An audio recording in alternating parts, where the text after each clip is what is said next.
Bom dia, bom dia. Então, sei que vocês voltaram do intervalo agora. Geralmente voltam um pouco agitados, né? Mas vamos tentar acalmar um pouquinho. Sei que na idade de vocês, às vezes é um pouco difícil, né? Ficar muito tempo. Às vezes a palestra se torna um pouco monótono.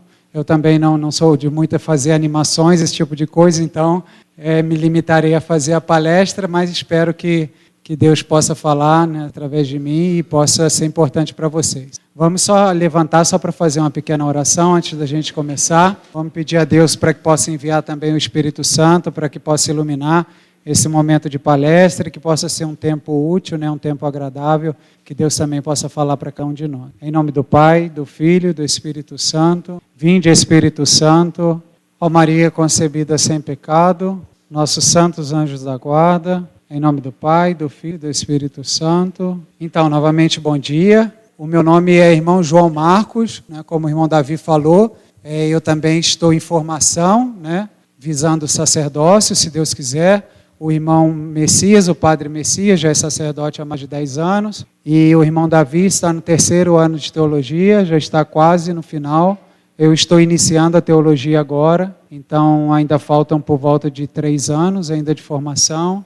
Então, eu sei que vocês costumam pedir bênção e talvez alguns de vocês achem estranho que eu não diga Deus abençoe. Propriamente o padre tem autoridade para abençoar. A partir do diaconato a gente pode dar a bênção, né? Por isso, assim, eu poderia falar Deus te abençoe, desejando que Deus te abençoe, mas abençoar propriamente só o diácono e o padre. Então, vocês estão, por assim dizer, dispensados de me pedir bênção, tá? Podem me cumprimentar, me dar bom dia, eu respondo, mas eu não costumo dizer Deus abençoe, porque eu pretendo, quando diácono, quando padre, eu abençoarei. Mas, por enquanto, então, eu me furto a dizer Deus abençoe, porque eu ainda não tenho esse poder propriamente dado aos homens que são ordenados de abençoar, né? Só um detalhezinho, porque eu acho bonito que vocês têm essa devoção e sempre pedem bênção, mas eu fico também um pouquinho constrangido quando me pedem bênção, que por enquanto eu não posso dar. É um pouco difícil dar palestra depois do irmão Davi, porque o irmão Davi ele é muito erudito e prega muito bem, então a gente sempre se sente um pouco aquém, mas venho aqui não por erudição ou para ser um grande pregador, mas que possa, se Deus quiser, ser um instrumento para falar para vocês daquilo que Deus quer, de vocês também, que com certeza não é em vão que estão aqui nessa manhã, nesse dia e hoje e amanhã fazendo esse retiro. Então que nós possamos ver isso também como uma providência de Deus que não trouxe vocês aqui à toa, né? Então, continuando essas nossas palestras, o irmão Davi falou sobre a importância da fé, sobre a importância de defender com coragem a fé, nessa idade que vocês estão, nesse amadurecimento, né, nessa crescimento da idade e na experiência. E então nós vamos falar agora um pouquinho sobre a vida de santidade, né? Sobre um pouco o que é santidade e a importância de lutar e de se esforçar pela santidade. Então, é claro, é difícil em uma pequena palestra a gente abarcar toda a complexidade da santidade, o que é santidade. Então, é claro, eu trouxe alguns pontos e a partir disso a gente vai procurar trabalhar, refletir nesse tema que é tão importante, que é essencial na nossa vida de fé. E também vocês, se vocês tiverem alguma pergunta, mesmo que seja durante a palestra, podem levantar a mão e podem perguntar, tá? Se eu souber responder, eu respondo. Se eu não souber, qualquer coisa eu consulto os universitários. Então, o que é santidade? Nessa carta de São Paulo, a primeira carta de São Paulo aos Tessalonicenses, São Paulo diz, em resumo, né, o que é santidade, ou qual seja a vontade de Deus para a nossa vida. Esta é a vontade de Deus, a vossa santificação. Então, se vocês quiserem pegar aí, você que tem a Sagrada na mão, vocês podem pegar aí, é muito importante essa leitura, né, de São Paulo aos Tessalonicenses, primeira carta de São Paulo aos Tessalonicenses, capítulo 4, aí sobretudo no versículo 3. Depois a gente vai trabalhar essa segunda parte, mas ele fala isso, né?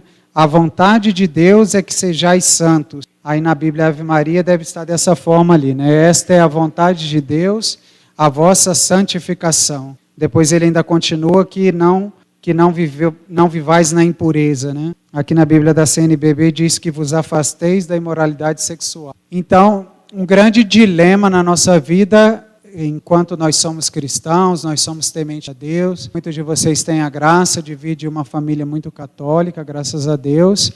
Muitas das vezes encontrar essa vontade de Deus, né? Quem não achou aí, Tessalonicenses, vem Atos dos Apóstolos, depois vem a carta aos Romanos, aos Coríntios, 1ª, 2ª, Gálatas, Efésios, costuma ter um índice da Bíblia, Colossenses, depois de Colossenses vem Tessalonicenses. Vocês vão ter uma hora de palestra ainda para achar.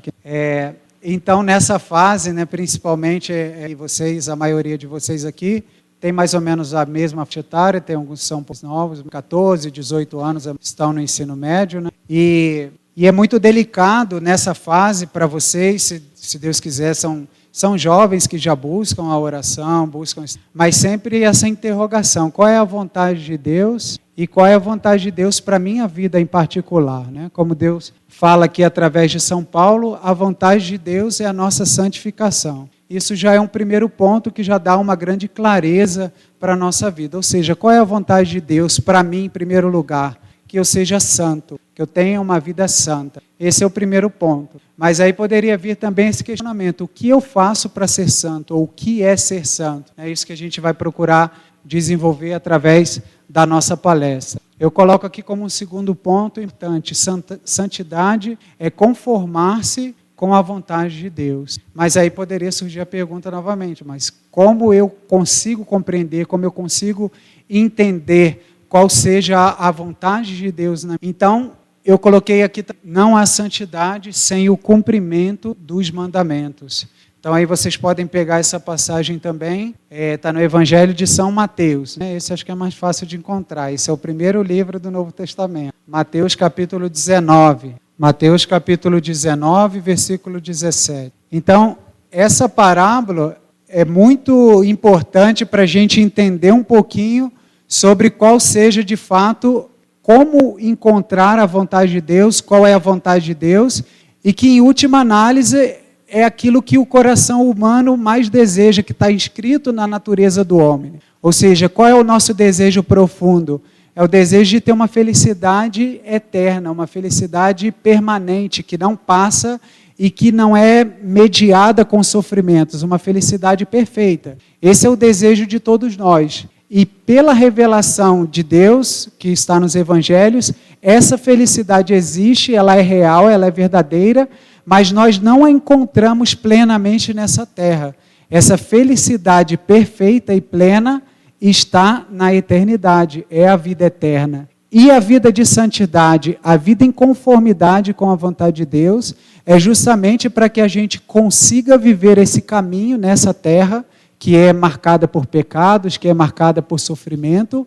A santidade seria, e a conformidade com a vontade de Deus, a maneira como eu vou viver aqui para que eu consiga alcançar esse prêmio eterno. Como eu preciso viver, como eu preciso me comportar para que eu consiga um dia viver junto de Deus eternamente no céu. Então, essa passagem é muito importante, aí em Mateus capítulo 19, a partir do versículo 16, porque diz aí que um jovem se aproxima de Jesus e pergunta, Senhor, o que eu devo fazer para alcançar a vida eterna? E aí a resposta de Jesus é basicamente o que eu coloquei ali.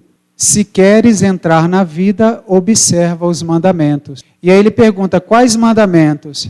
E aí Jesus diz os 5 mandamentos que dizem respeito ao nosso relacionamento com o próximo. Não cometerás homicídio, não cometerás adultério, não roubarás, não levantarás falso testemunho, honra pai e mãe, ama teu próximo como a ti mesmo. Ou seja, Jesus ele dá de fato um caminho para que a pessoa possa entrar nesse caminho de santidade, nesse caminho de salvação. O irmão Davi falou que existem algumas diferenças entre a nossa fé e a fé evangélica, os protestantes. Aqui também nós podemos ver uma diferença, né? Porque muitas das vezes é muito marcado pela própria história protestante de que basta ter fé para ser salvo. Ou seja, se eu acredito em Deus independentemente do que eu faça, se eu tiver muita fé, mesmo que eu cometa muitos pecados e não me arrependa, eu poderia ser salvo, como se Jesus fosse passar um véu por cima de todas as atitudes más que eu fiz e me salvasse. E, na verdade, a doutrina da igreja não é essa, né? Aqui a gente vê de forma muito clara, existe uma maneira de viver para que a gente possa agradar a Deus e para que dessa forma nós possamos estar com Ele no céu. Basicamente é isso o que a gente quer tratar aqui quando a gente fala de santidade. Santidade é a forma como eu posso viver para que eu agrade a Deus, para que eu seja, no fundo é para que eu seja amigo de Deus, para que eu seja íntimo de Deus e de certa forma já nessa vida, participando da amizade de Deus, eu já experimento essa felicidade, que é estar na presença de Deus, mas almejando, ambicionando ter essa felicidade plena, essa felicidade perfeita que nós só alcançaremos verdadeiramente nos céus. Então, não há santidade sem o cumprimento dos mandamentos. Então, isso deve ser muito claro para nós. Aqui também vocês vão ter a oportunidade de se confessar, né? O sacerdote, ele recebe esse poder das mãos de Deus, né? Em João capítulo, Jesus fala para os apóstolos: eu sopro sobre vocês o Espírito Santo, aqueles a quem perdoardes os pecados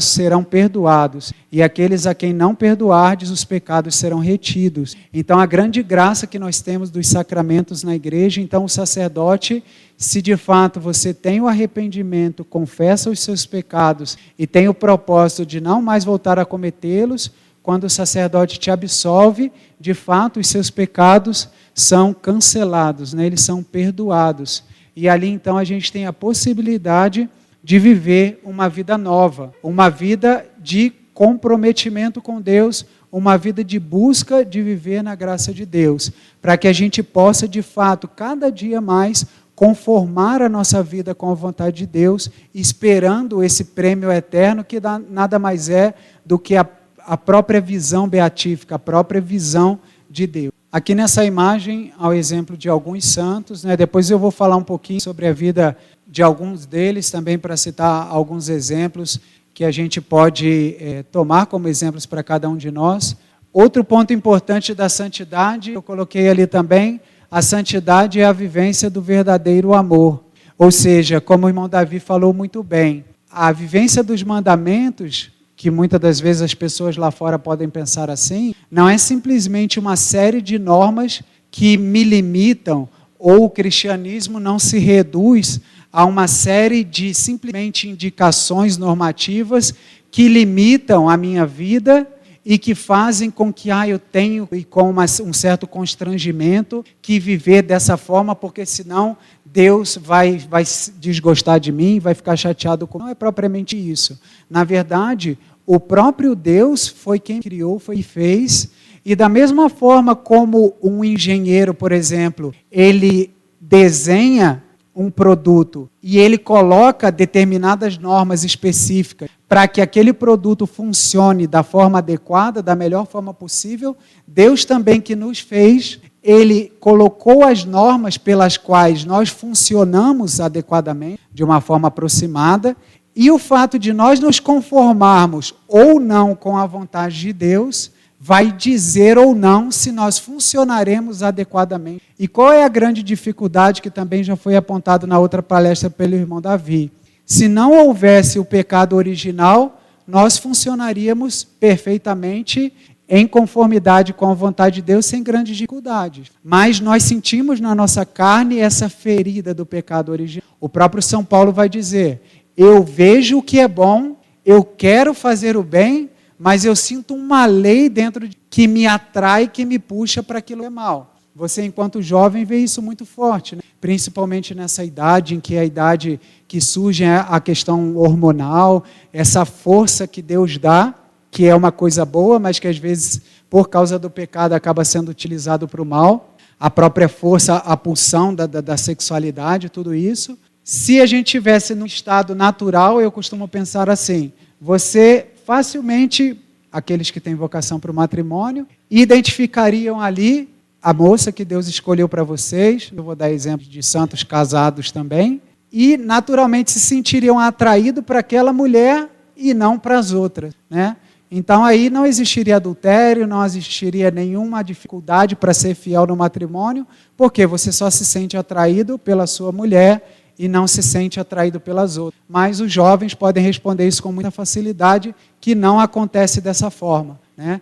Então, infelizmente, por essa desordem do pecado, os nossos afetos também se dão aqui de forma um pouco desordenada. Qualquer homem, eu digo principalmente, né, nessa questão da castidade, da sexualidade, porque isso é mais forte realmente na realidade do homem. Não que a mulher não tenha dificuldade para viver a castidade também, mas por isso ser mais forte na vida da sexualidade. Mesmo que você seja um bom católico, você viva a vida de oração, se você discerne diante de Deus que tem uma vocação para o matrimônio e encontra uma boa namorada, uma moça comportada, uma moça bem católica, ainda assim vai ser sempre uma luta para ser fiel a essa mulher. Não é uma coisa fácil. Então, ainda que você a ame, que você deseje, isso não quer dizer que todas as outras mulheres do mundo agora são feias. Às vezes o homem faz a mulher para ela não se chatear com ele e para que ela não pegue tanto no pé, né? Então ele fala, não, você é a mulher mais linda do mais mesmo. É claro, e aí se não falar isso, né? Porque senão depois vai passar por algumas dificuldades. Então ele fala que, não só fala que você é a mulher mais bonita do mundo, mas ele ainda fala que ele não tem olhos para mulher mais, que em comparação com você, não perderam todo o brilho. Não que estou dizendo que propriamente os rapazes enganam, mas também não é uma coisa assim tão fácil, né? Que eu simplesmente namoro como muito boa e agora as outras todas, né? Para mim agora é difícil porque eu moro no mosteiro.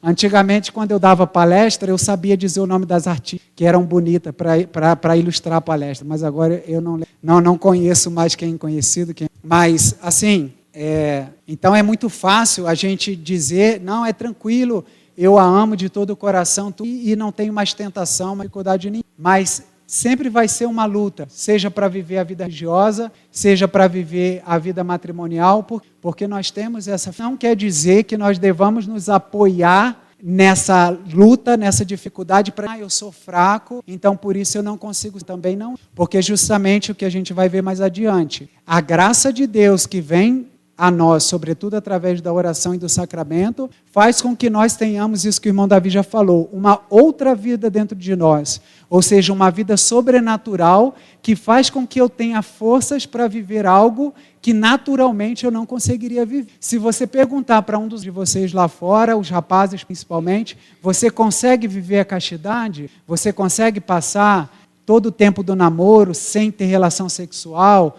Ou sem se masturbar, alguma coisa. Muito provavelmente, se eles não têm fé católica, eles vão dar uma risada na cara de vocês e vai falar, não, isso é isso. Não só não consegue, como eu nem quero viver. Ou seja, é uma coisa que de fato precisa sobrenatural para que se possa viver dessa maneira. E é claro, eu digo exemplo da castidade, porque é uma coisa forte nessa idade, mas não só para viver a castidade, para viver o amor às outras pessoas, para ser obediente aos pais, todos esses mandamentos que foram falados, tudo isso precisa dessa força, dessa graça sobrenatural.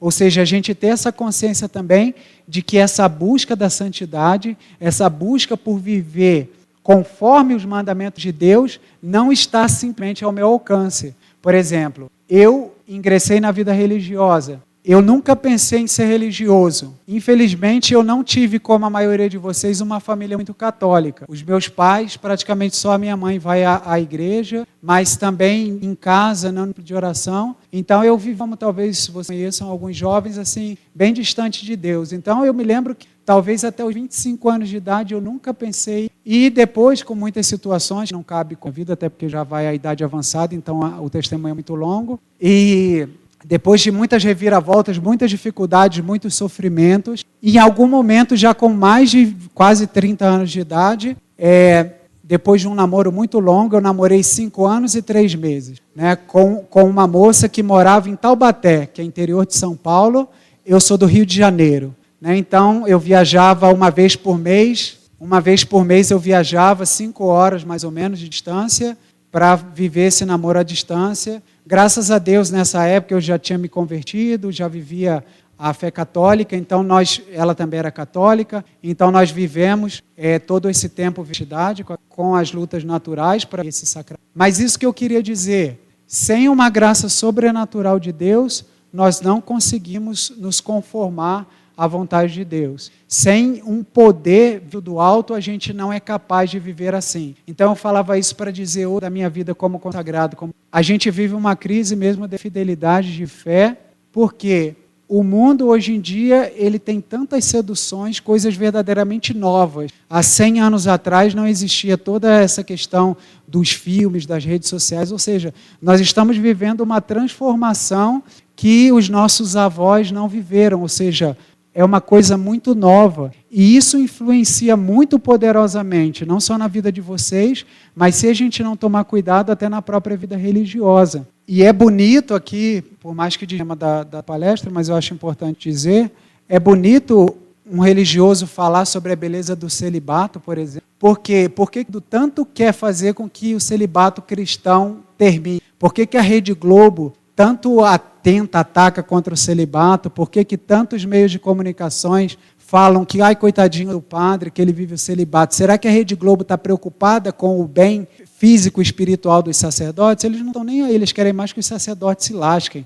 Eles não estão interessados, eles querem mais é que a religião acabe. Qual é o interesse deles? É porque o celibato é uma prova viva de que existe. Se existe de fato um homem que consegue entrar na vida religiosa, como muitos que nós temos ainda hoje no mosteiro, conseguem entrar virgens na vida religiosa e morrer virgens, sem nunca ter relação sexual, sem masturbar, sem cometer nenhum pecado sexual, pergunte para qualquer dos amigos de vocês lá fora qual deles... Porque, de fato, viver as coisas de Deus, se não for por uma força sobrenatural, que é o próprio Deus, é impossível. Então, por isso, a gente deve ter essa consciência. De fato, se nós vivemos a vontade de Deus, nós vemos, de fato, que a mão de Deus está ali presente. Se eu hoje, depois de ter vivido uma vida mundana, uma vida no pecado, depois quando eu falar um pouquinho para vocês sobre a universidade, sobre algumas coisas que eu vi, e se depois de ter passado por tudo isso,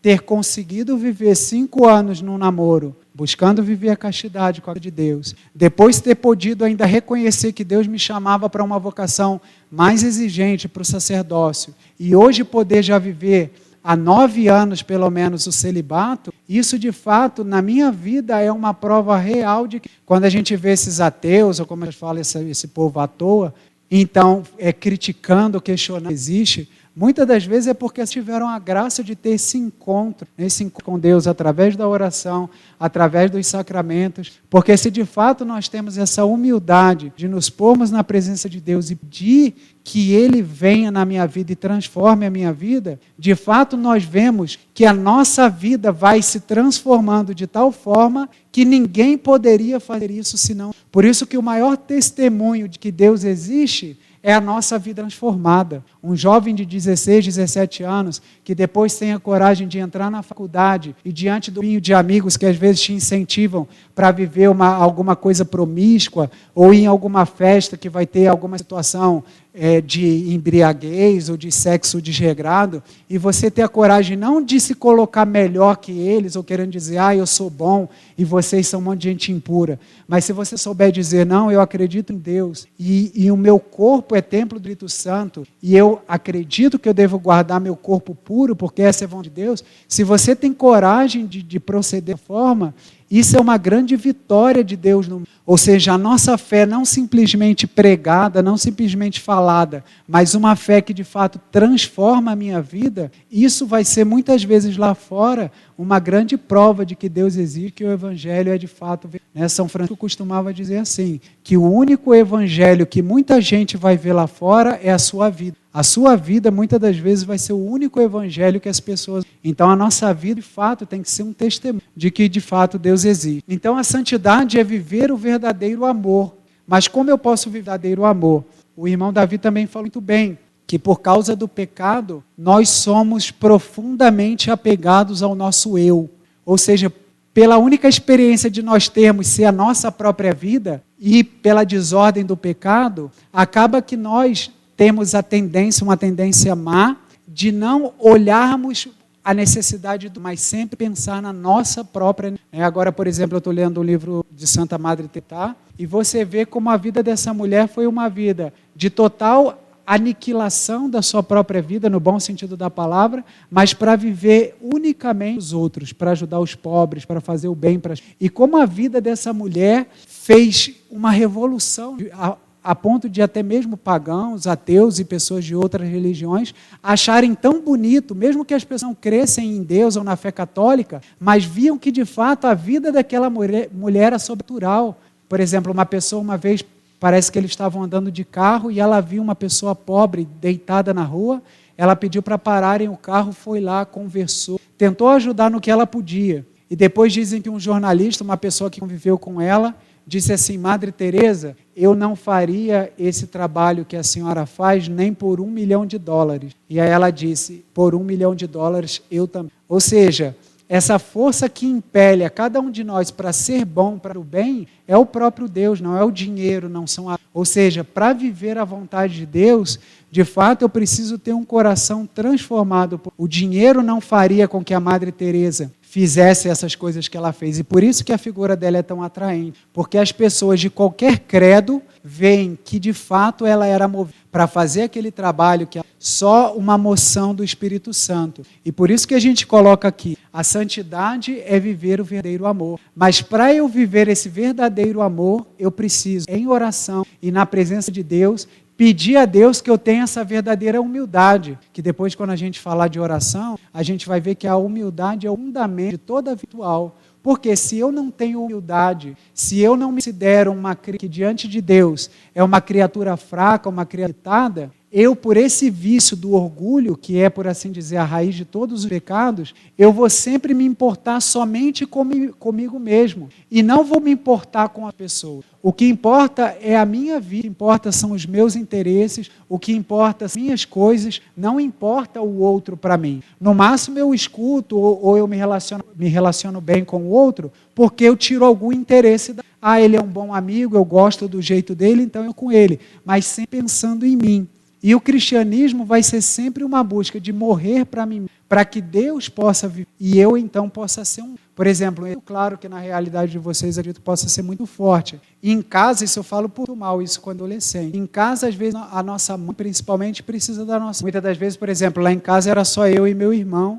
A minha mãe precisava lavar a louça e eu simplesmente pegava a louça suja e botava dentro, talvez virtuosos, né? Mas em geral em casa a gente fazia assim, meu pai minava, botava a louça, porque também aquela mentalidade errônea, às vezes machista, realmente errada, de que só a mulher pode fazer esse trabalho, né? Então minha mãe era uma e nós éramos 3, então chega meu pai, chega eu, chega o irmão, todo mundo joga a louça lá, e como se minha tivesse a obrigação de lavar além de lavar roupa, em casa. Não dizendo que o homem tenha que substituir a mulher em todas essas tarefas, mas é claro que se você tem uma visão cristã de que de fato o outro importa e que eu deveria até olhar em primeiro lugar para o bem do outro antes do meu bem, eu não me conformaria. Estou dando exemplo de coisas pequenas, mas só para a gente ver que às vezes não adianta a gente sonhar com a santidade do Padre Pio, de que Deus vai me dar estigma, ou de que eu vou flutuar, vou levitar e vou voar, igual São José de Cupertino, se de manhã cedo você não tem a capacidade de perder 30 segundos ou 1 minuto para arrumar a sua cama, porque a sua mãe depois vai vir e vai arrumar. Ou seja, se você não tem a capacidade de, em pequenas coisas, ajudar a sua mãe de casa no dia, é difícil que a gente sonhe com uma santidade muito elevada se a gente consegue fazer bem as coisas. Isso é esse amor que a gente pode manifestar aos outros e que vai incidir diretamente de santidade. Então, muitas das vezes são coisas pequenas. Isso depois também da questão da mulher. Falo isso porque alguns que vêm de boas famílias católicas, talvez alienação sacerdócio ou para a vida religiosa, para serem freiras, mas em geral a maioria, a vocação, por assim dizer, é a vocação matrimonial. Então muitos de vocês aqui provavelmente se sentem mais para casarem. Tem esse amor que a procura desenvolver já agora, é aquilo que vai determinar também se o relacionamento e de matrimônio de vocês vai dar certo. A gente costuma dizer, e isso é a visão completamente, mas é algo que precisa pensar agora, que quando você escolhe uma mulher, você escolhe um homem, na visão cristã, você não está buscando para ti. É claro, por consequência, Deus vai fazer com que ela seja dentro da tua felicidade também. Mas você encontra uma esposa para que você, a esposa, encontre um marido para que ela o faça feliz. Isso é o significado da vocação. Quando um jovem entra na vida religiosa, eu não deixei meus pais em casa porque eu ficava feliz assim. Eu só vejo 15 dias por ano. Vocês não sabem como é sacrifício. Para mim é difícil. Não.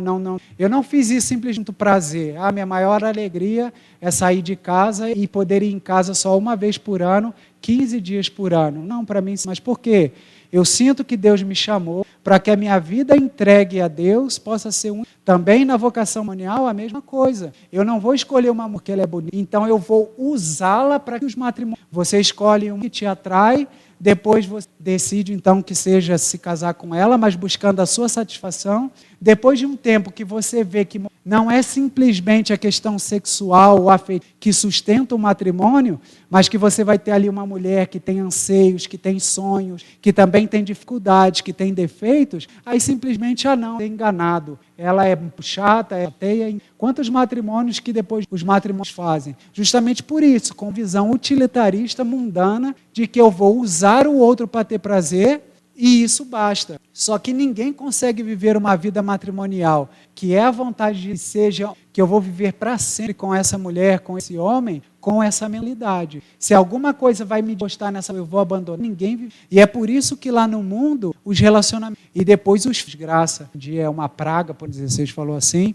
de tantos casais que se separam e depois quem sofre. Ou seja, o pai e a mãe, o menino, a menina, o homem e a mulher, quando chegarem a esse tempo do namoro, a chegar a viver o matrimônio, você precisa viver. Eu não estou casando para que essa pessoa me faça, estou casando para doar a mim. E ainda que tenha algumas dificuldades, depois que o casal tem filho, a sua felicidade pessoal particular não é o primeiro lugar. O que importa é que a felicidade da sua esposa e a felicidade. Talvez vocês vão reconhecer aqui também, mas quanto sacrifício a minha mãe, por exemplo, fez para que nós. Se hoje eu estou na religiosa, é porque a minha mãe, tantas vezes, meu pai foi grosseiro com ela. Não é o ideal, meu pai deveria ser um cavalheiro, como deveriam ser todos os homens. Mas a realidade, infelizmente, é o que a gente encontra dentro de casa, principalmente o homem, às vezes é um homem muito bruto, né? Principalmente transformado pelo Deus. E quanto a minha mãe sofreu, mas ela não desistiu, e se eu conservei a minha fé e o meu amor à igreja, foi porque a minha mãe passou por cima, entre aspas, da sua,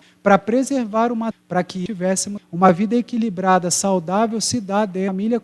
Mas para a gente viver esse amor, a gente precisa viver esse morrer para dar a vida, de fato, vivendo na graça de Deus. Fora da graça. Então, quando perguntaram para Jesus qual era o maior mandamento de todas as leis, ele respondeu assim: amar o Senhor do coração, toda a tua alma e amar o próximo como a si mesmo. Se a gente não morre para isto, de querer só o me dá para quero, a gente nunca vai conseguir ver esse amor. Em primeiro lugar, amar a Deus sobre seja mais que a mim, mais até do que ele, mais do que. E também eu não vou conseguir amar ao próximo se eu estou só preocupado em minhas próprias tendências, as próprias necessidades. Uma foto, eu acredito, que o Carla Cu, ele vai ser usado já agora, em abril, né, esse mês. E então eu coloquei a foto dele também com essa frase, mas só porque é uma frase muito, cortei um pouco a frase, ela diz: procurai a paz com todos e a santidade, sem a qual ninguém verá o Senhor. Ou seja, de forma muito clara, assim como lá em Tessalonicenses, esta é a vontade do Senhor, a vossa santificação. Também no livro dos Hebreus diz de forma muito clara: curai a santidade, para que nós sigamos o dia esse desejo pleno, de felicidade plena que é o coração, de uma felicidade eterna, não só uma felicidade que dura alguns ou alguns. De fato, a gente quer essa conformidade. Se não for assim, vai alcançar a nossa meta. E aqui eu coloquei alguns meios para que a gente possa viver essa vida de santidade. Porque às vezes fica muito teórico e a gente perde. Tá bom, santidade, mas como eu posso viver isso? Principalmente na minha vida como jovem. Como eu poderia alcançar esse caminho de viver a santidade? Então, o primeiro meio que eu coloco aí é a oração. Eu coloquei essa frase de Santo Afonso Maria de Ligório, né? Ele diz: quem reza se salva, não reza se... Ou seja, a vontade de Deus não é que ninguém se condene. Na carta de São Paulo a Timóteo, a vontade de Deus é que todos venham a conhecer a verdade, todos se salvam. Por isso Santo Afonso diz assim, quem reza se salva, quem não reza se condena. Não é que Deus quer a condenação, mas quem não viver uma vida de oração, uma vida de Deus, por suas próprias escolhas, que Deus queira condenar nenhum. Então a oração é o fundamento. O trabalho é tão extenso a oração, porque a próxima palestra que eu vou dar hoje à noite é só falando sobre a oração. Mas o próprio Cristo, os Evangelhos, nos dá o exemplo de uma vida de oração. Ele que tantas vezes subiu ao monte e passou noites inteiras, ele que é o próprio Deus, sentia essa necessidade de estar em união com o Pai. Ele nos dá esse exemplo, como a gente falamos aqui, para ser bons filhos, para sermos no futuro, se vocês tiverem vocação para o matrimônio, para ser boa esposa, para ser bons maridos ou para serem bons religiosos, é necessário uma graça sobrenatural. E Deus está disposto a dar toda a graça que precisamos. Ele, mais do que ninguém, está interessado em que nós recebamos todas as graças para que nós vivamos uma vida de santidade e para que no fim, então, da nossa peregrinação terrena, nós estejamos no céu junto de Deus. Mas Ele também determinou que essas graças são derramadas através da vida de oração. Ele no Evangelho diz, pedi e recebeis. Bateis e então a porta vos será aberta. Ou seja, dentro da providência de Deus, Ele coloca no nosso coração esse desejo para a oração e Ele faz com que muitas graças que Ele quer derramar sobre nós, nos venha através da oração. Por isso, uma vida sem oração é uma vida na qual a gente consegue viver de fato a vontade de Deus, porque sem essa força que vem através da vida de oração, a gente não consegue viver essas exigências que vão ser sobrenaturais, como eu dei o exemplo do celibato na religiosa, como é a castidade, porque a castidade de se casar, mas depois que se casar, continua a viver a castidade, só que é o que é lugar, ou seja, você vai ser fiel à sua, você vai ser fiel ao seu marido, você vai ter um relacionamento só com, ou seja, dentro da castidade, e essas exigências que são, por assim dizer, acima da nossa força, né, nossa capacidade está debilitada, essa força vem através da oração e dos sacramentos. Né? Ou seja, se as forças que Deus nos dá através da oração, elas são através do sacramento. Aqui, principalmente, da Eucaristia e o sacramento da confissão vão ter oportunidade de receber. Ou seja, a Eucaristia é o próprio Jesus Cristo. Então, todas essas graças que Deus quer me comunicar através da oração, Ele nos dá principalmente através da nossa vida de encontro com Ele na Eucaristia e através da nossa reconciliação. Porque nós, pela nossa fraqueza, por mais que nós lutemos, mesmo os pecados, pelo menos os pecados, é muito difícil que nós conseguimos passar uma vida Então nós sempre precisamos dessa reconciliação. E como a igreja deu para os sacerdotes, então a gente deve sempre recorrer a essas graças que Deus nos dá através dos sacramentos. Então, através da Eucaristia e da confissão, principalmente, Deus nos dá toda graça e força para que nós possamos a vida de busca e de empenho na vida. Outro meio muito importante que eu coloquei ali, Alexo, é a leitura e meditação. Muitas vezes a gente vê, mesmo um instante que a igreja, mas a gente zelo, ele, pelo menos os evangelhos, a Paulo, que é aquilo que fez e aquilo que ele ensinou para a nossa salvação. Então você agora, pelo menos um capítulo com 10, 15, um tempo de silêncio e meditação, isso pode de fato transformar a nossa. Então é muito importante nesse caminho de santidade que a gente procure também ler a Sagrada Escritura, e eu coloquei também ali a vida dos santos. Né? Como o irmão Davi falou para vocês, muitos de vocês já devem ter devoção a algum santo, Calacutes. É importante que a gente conheça a vida desses santos. Porque o que são os santos? São pessoas como nós, mas que foram abrasadas de Deus e que viveram na sua de forma fiel essa buscadade. Então eles conseguiram ter uma vida conforme a vontade de Deus, e agora eles são esses exemplos que nós podemos seguir, alcançar. Por isso a gente precisa ler e conhecer também a dos santos. Eu já falei, renunciar a si próprio e para Deus. É necessário ter uma busca, ou seja, porque por causa do pecado, a nossa terra é uma luta. Ou seja, por quê? Porque há sempre essa força que puxar para aquilo de Deus, para que não é bom. Então, por a mortificação, não é que eu não... ou valor nas coisas boas, que é o contrário. Mas eu preciso mortificar em mim aquelas tendências a própria. Então, procurar pelo sacramento, uma pureza de oração. Para isso, por exemplo, com os olhos, o rapaz pode idade, mas não olhar os olhos ou sociais. Antigamente, só olhar, mas hoje, com uma palavra que eles podem ali, com tanta coisa má que social, você pode aproveitar a internet para muita coisa boa, mesmo para estudo, mas com uma palavra que em 10 minutos. E então a gente cuidado, ou seja, nós precisamos usar os meios para que a gente consiga. A mortificação também, isso hoje falado, né? Acontece. Quanto mais a gente é apegado aos prazeres da terra, menos é o nosso. Por isso que você vai ver na vida dos santos como eles eram tão mortificados, porque eles queriam uma vida de oração, uma vida de união com Deus, por isso eles mortificavam ao máximo os prazeres aqui da. As coisas têm uma finalidade, seja na sexualidade ou na. A gente tem que. As coisas têm uma. A comida serve para que eu me alimente dela para simplesmente ser prazeroso. Por isso a gente inverte as coisas. Na comida, por exemplo, a gente busca o que dá prazer, que às vezes causa mal para a saúde, chocolate, ou beber refrigerante, e às vezes em excesso. Ou seja, a gente quer aquilo ali não porque ela me alimente, porque ela me dá energia, porque é prazeroso. E depois isso vai incidir em toda a nossa vida. Aí também o relacionamento com a minha namorada. Eu não estou buscando ter um namoro santo em que nós dois cresçamos na graça de Deus. Eu estou querendo usá-la como eu uso o chocolate. Ou seja, simplesmente para que ela. Ou seja, por isso também precisa. Tendo uma vida de união com Deus, uma vida com Deus, e também vendo a importância de fazer, às vezes, pequenas comunicações. Esse período da quaresma é importante por causa disso, né? Uma carne que eu comer, um chocolate que eu. Vai fazendo com que eu tenha força maior para resistir depois às tentações que vêm. É como uma musculação. O Davi também deu exemplo. O rapaz que faz musculação, que sente essa dor muscular. Ou seja, são microlesões que acontecem, mas que depois vão tornar o músculo mais forte. Na vida espiritual também é assim. As pequenas mortificações que faz, quando a gente faz, principalmente na vida espiritual, é uma certa dor, é uma coisa que não gostaria de fazer, mas a gente faz porque Deus vai me fortalecer através desse exercício. Então, assim como existem exercícios corporais, existem exercícios espirituais, que a quaresma é um tempo muito propício para fazê-los, realmente para que a gente força.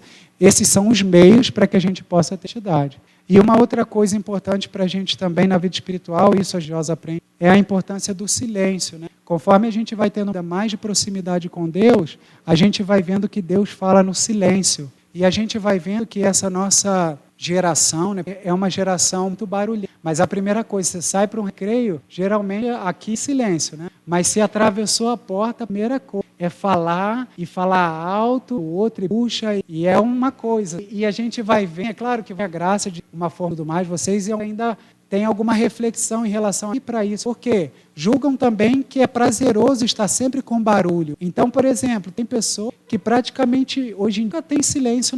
Qualquer momento que você teria de trem, aí, não, tenho tempo sobrando, tempo livre, vou botar uma música. É claro, vocês podem, às vezes tem material bom na Encado, Balelo, que vocês podem ver vídeos ou ouvir palestras, coisas que não vai perder tempo, que acrescentar. Mas é preciso ter tempo de silêncio, porque é justamente roubar da gente. Porque se Deus fala, quanto mais barulho, porque aquela voz que é a voz de Deus, mas que também é a voz da minha consciência, ela fala no silêncio. E quanto mais barulho eu faço, mais dado eu vou a viver uma vida esteira em tudo aquilo que eu preciso fazer para ser uma melhor.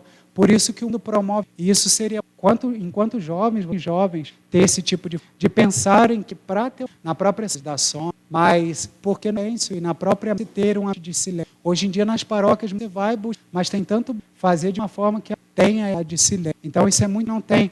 E aí eu coloquei silêncio exterior, também interior.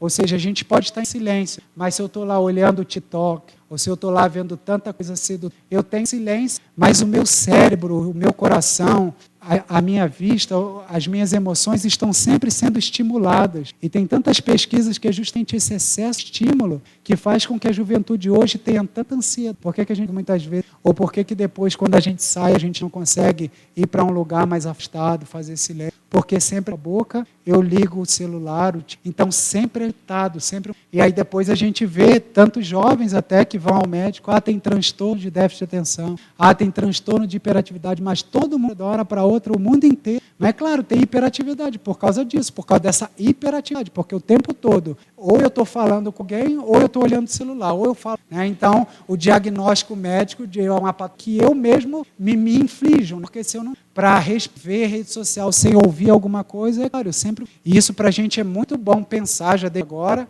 para que a gente consiga a habilidade que. Aí eu coloquei também essa passagem que tem um documento da igreja que fala isso, né? A santidade é para todos, porque poderia ter também de que a santidade é só para os religiosos, ou só para as freiras, ou seja, quem saiu do mundo e foi viver lá dentro do mosteiro da cruz, então vocês têm a obrigação de viver a santidade, né? Mas como eu estou barulho, então eu posso viver mais ou menos santo. E a igreja vai dizer que, é claro, a santidade vai se de forma diferente, mas da forma como de uma santidade plena, Deus espera quem vai viver uma vida no século. Também o documento da igreja fala, né? Todos na igreja, sejam aqueles que pertencem à hierarquia, quer aqueles que são por eles pastoreados, ou seja, os leigos, são chamados a santidade. Como essa passagem que eu trouxe para vocês, né? Essa é a vossa santidade. E aqui outro exemplo de mulheres que não foram religiosas. Primeira, como a Kiara está em processo, né, de beatificação, ela já é em processo, particularmente gosto muito dela. Ela tem um livro que chama Nascemos, né? Seria bom que pudéssemos ler, um que eu mais gosto, o livro da vida dela.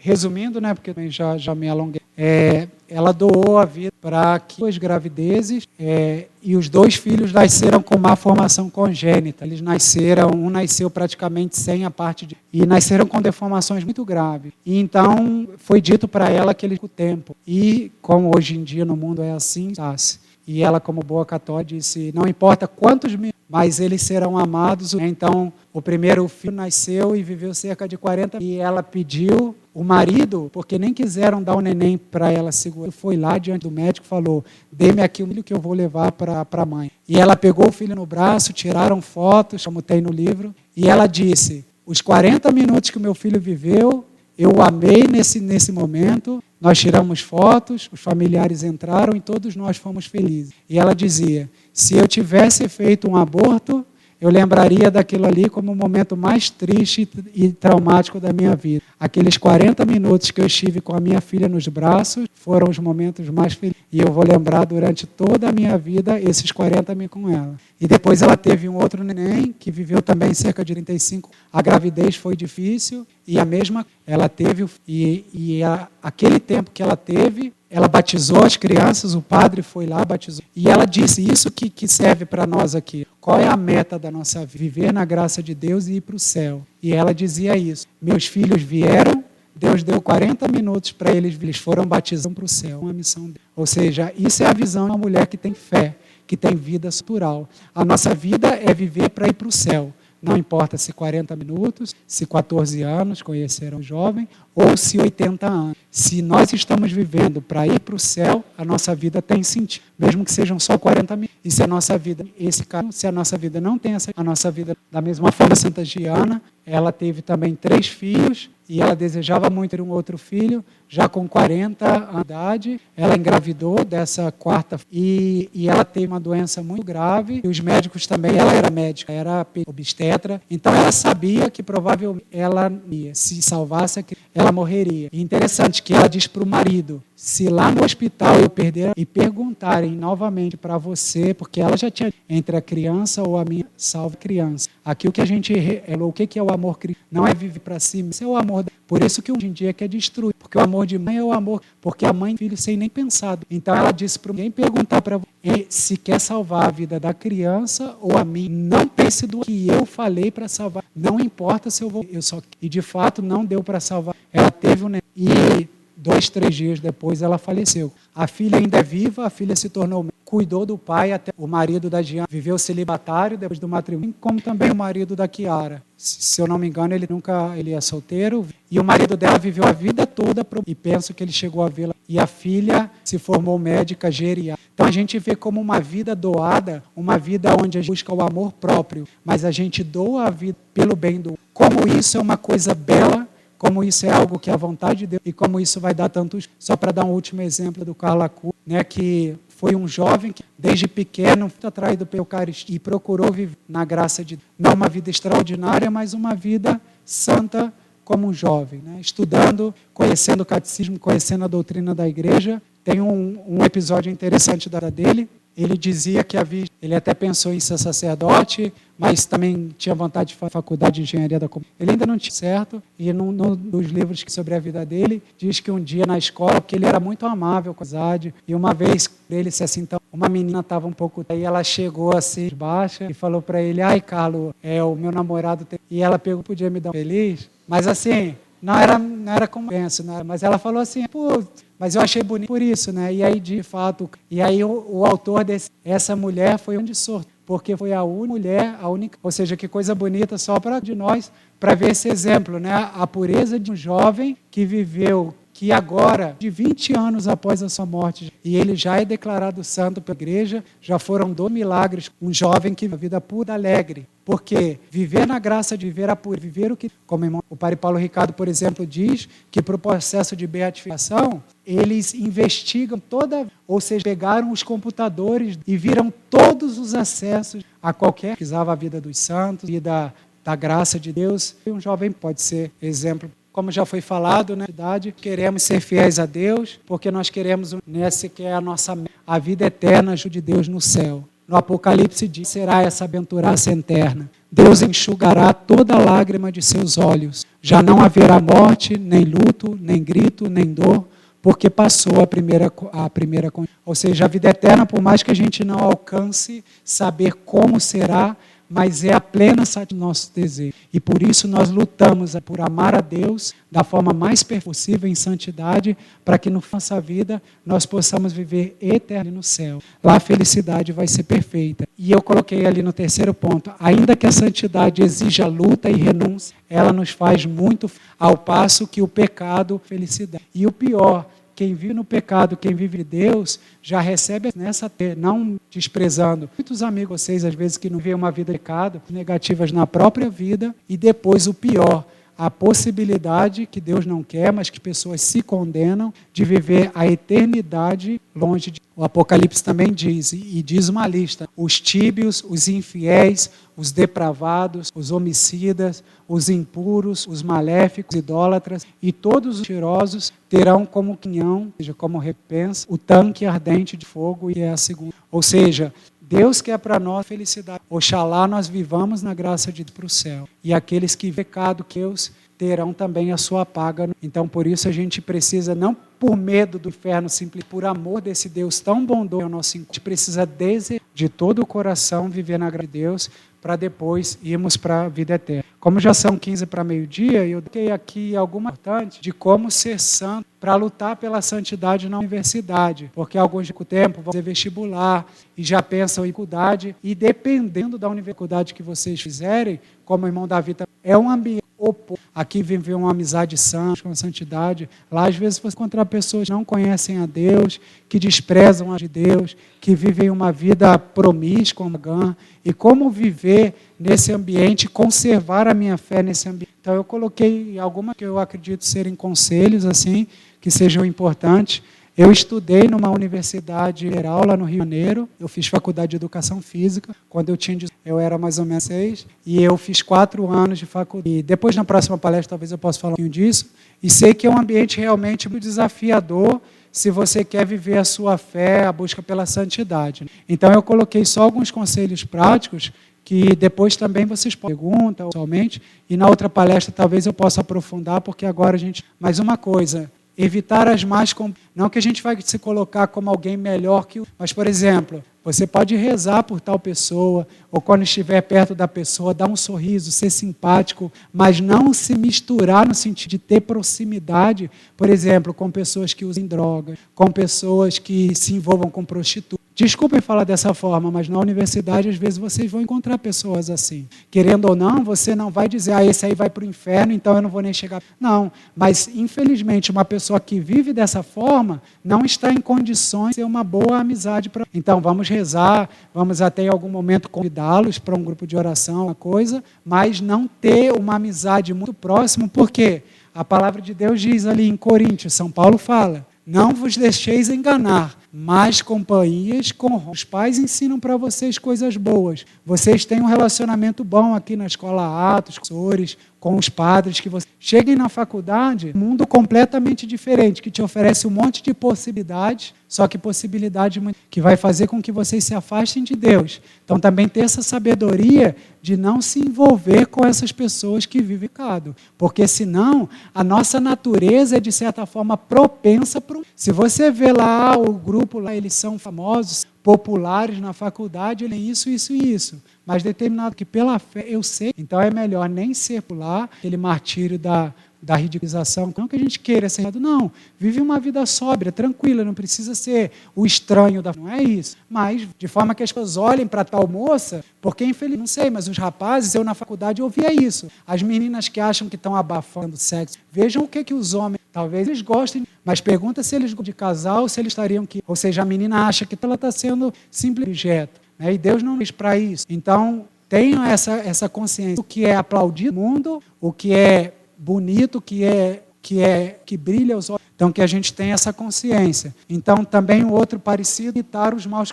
Tem determinados lugares que não deveriam. Por exemplo, o processo de conversão se deu enquanto... Eu ainda no início ia para a festa, eles chamavam de chopada. Você tem lá 900 de cerveja, paga lá 15, você pode beber até morrer. Eles querem que você morra mesmo. E então aí o sujeito leva uma caneca, né, e bebe.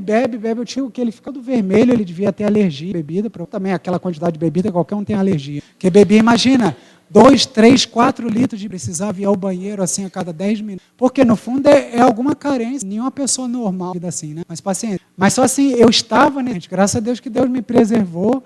E hoje até tenho a graça de... Mas eu também poderia me perder por falta de familiar, por falta de instrução do ambiente que vocês... Então, deem valor a isso, né? Que Deus pode, por esses meios que Ele coloca na vida de vocês, preservar essas coisas. Que às vezes o mundo vai dizer, não, mas isso é diversão. Não. Eu via meninas lá, tiveram meninas que saíam coma, eles chamam de coma alcoólico, porque o homem, até pela constituição física, ele tem força até para resistir ao álcool. Tem meninas que começavam a beber assim e começavam convulsão e tinham que...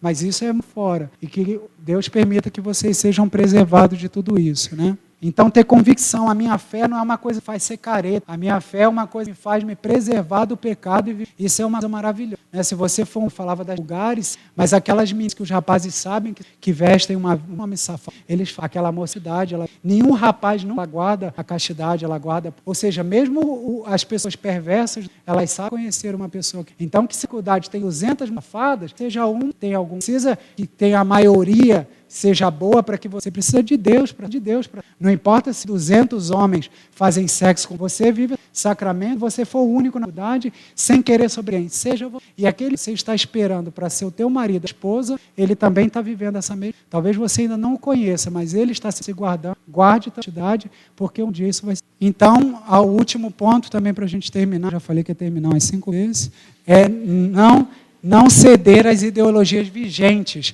Por exemplo, eu li um livro da Ana Campagnolo, né? Talvez alguns de vocês conheçam, que ela é conhecida. E ela falava como ela, com 18 anos, numa faculdade de História, como foi difícil ela ver que as ideias que tinham lá sobre mulher, sobre o mundo, era completamente diferente da que tinha aprendido. Então, na faculdade, vocês vão ver dias todos. Feminismo, relativismo, e sempre com um motivo de bom, né? Dizendo, não, mulheres, o feminismo, que as mulheres votassem, o feminismo. No fundo, é sempre uma enganação. Eles colocam sempre um motivo bom para, no fundo, defender. Ana Campagnolo fala, por exemplo, qual é a intenção sexual? É destruir toda a sociedade cristã através de uma erotização. É o que a gente... Você liga a televisão, TikTok, todos os indicação, dificilmente você ali, sem perder de alguma pureza, sem ter alguma mulher com decote, com uma mulher mal vestida, ou algum palavreado chulo, algumas palavras que são...